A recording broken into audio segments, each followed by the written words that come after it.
Qari mill-ktieb tal-profeta Iżajja. Kemm huma sbieħ fuq il-muntanji, ir-riġlejn ta' min iħabbar il-bxara, ta' min ixandar is-sliem, ta' min iħabbar ir-risq, ta' min ixandar is-salvazzjoni u jgħid lil Sijon, Alla tiegħek isaltan, isma' ħalajta. L-assisa tiegħek ollew leħinhom, il-koll flimkien jgħidu bil-ferħ, għax raw bajnejhom li l-mulej riġa lura f'Sijon.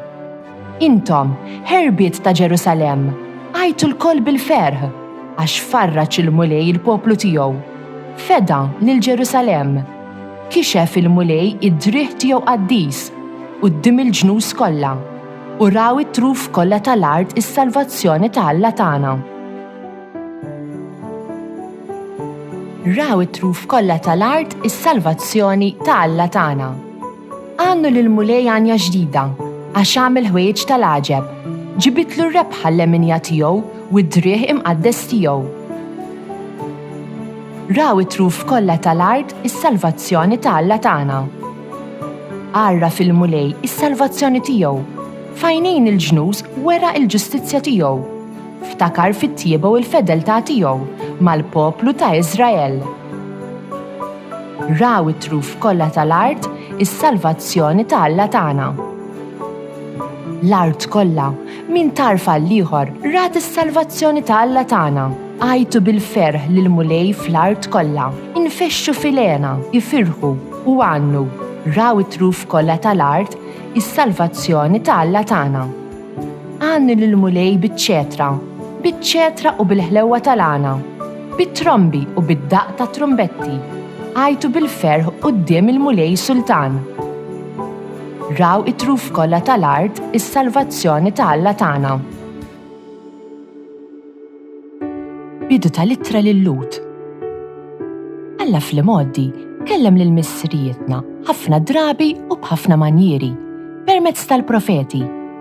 Issa f'dan l-aħħar żmien huwa kellimna permezz ta' Ibnu li huwa għamlu werriet ta' kollox u li bieħu koll għamel il-ħolqien.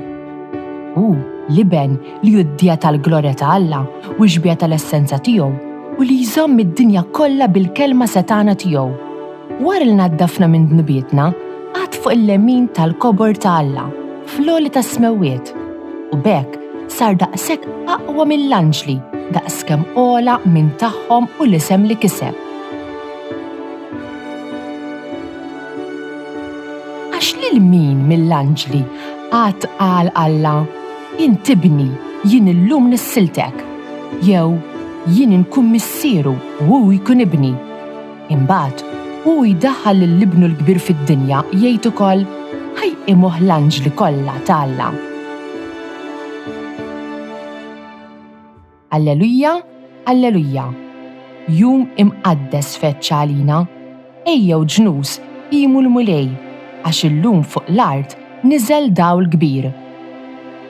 Alleluja, alleluja. Bidu tal-Evanġelju skont San Ġwan. Fil-bidu kien il-Verb, u l-Verb kien ma' Alla, u l-Verb kien Alla, u kien fil-bidu ma' Alla. Kollox bih sar, u xejn ma sar mingħajru, kull ma sar kellu l-ħajja fih, u l-ħajja kienet id-dawl tal-bnedmin. Id-dawl jiddi fid-dlam, imma d-dlam ma jelbux. Kien id-dawl veru li jdawwal kull bniedem, huwa u ġej fid-dinja. Kien fid-dinja, u d-dinja saret bih, imma d-dinja ma rfitux. Ġie f'daru u niesu ma laqgħux. Imma lil dawk li laqgħuh taw mis-seta li jsiru li Alla. Dawk li jemmnu f'ismu li twildu mhux mid-demm, anqas mill-ġibda tal-ġisem u anqas mir-rieda tal-bnedmin, iżda minn Alla. U l-Verb sar bniedem u għammar fostna u aħna rajna l-glorja tiegħu, il-glorja li għandu mill-missier bħala ibnu l-waħdini, mimli bil-grazzja u l-verità. Il-Milied it-tajjeb, din il-ġimgħa niċċelebraw it-Twelid ta' Ġesù Kristu. Il-Vanġelu tagħna llum u qari mill-isbaħ meħud mill-ftuħ tal-Vanġelu ta' Ġwanni. Jiftaħ xi ftit stramb. Fil-bidu kien il-Verb u l-verb kien ma' Alla, u l-verb kien Alla. Dan il-bidu li dwaru qed jitkellem u l-bidu tal-ħolqien meta Alla ħalaq id-dinja. Il-verb li jikteb fuq ġwanni u l-istess kelma li Alla lissen biex ħalaq id-dinja. Ġesu u l-kelma ta' Alla li saret laħam. Fil-bidu, Alla kellu pjan għad-dinja u għalina, imma mhux kulħadd rid joqgħod għal dan il-pjan ta' Alla. Minflok, aħna żilna dnub, u dnub iwassal għal kull xorta ta' ħwejjeġ ħżiena, għal-vojt u l-qtieħ il-qalb u l-firda. Alla ma rridx dan għalina u għażel li jidħol fid-dnub u d-dwejjaq u r-rabja tagħna. Ma ġiex barmati miegħu, ma ġiex bħal gwerrier li jbeżza, imma bħala tarbija. Allura meta Ġwanni jikteb u l-verb sar bniedem u għammar fostna u qed jitkellem fuq kif il-kelma ta' Alla, il-pjan divin tal-mulej għal-ħolqien, tlaħmet fil-persuna ta' Ġesù Kristu.